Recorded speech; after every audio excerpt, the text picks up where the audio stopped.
Wade, I am out here on this CLS 400. Water got in, came up. These here are mounted, these sensors are mounted under the bumper. So he was able to get up there and get this sensor. Water came in right through this little crack. Do you see that crack? Well, this had water in it. Water here shorted out. In order to find this, they have to open it up. Now, both rear harnesses shorted out. Okay, so that's that little sensor. That's what needs to be replaced. However, you got to take the bumper off to get at those sensors. He was able to get his hand up there and unplug that. Okay, now in order to test this,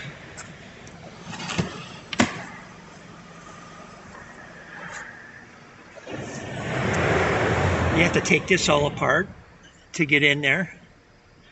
Fortunately, none of this. Here's the plug that they had to unplug and try to figure out where that's coming. So all of this had to be dismantled. This stuff had to be dismantled. There's the computer.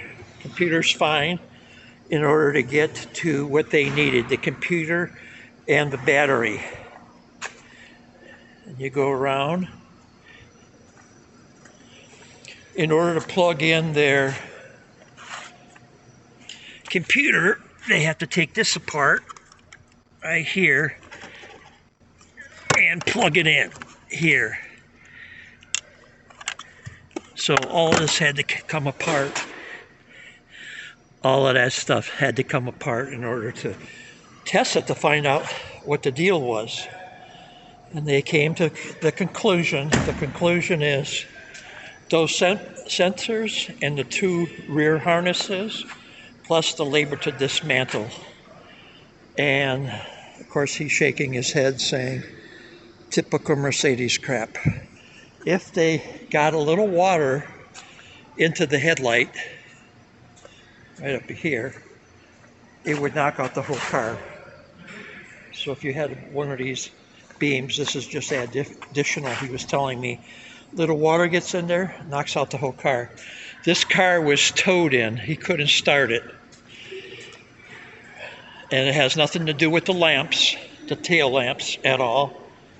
It has to do, if the water did get into the taillights, it could also short it.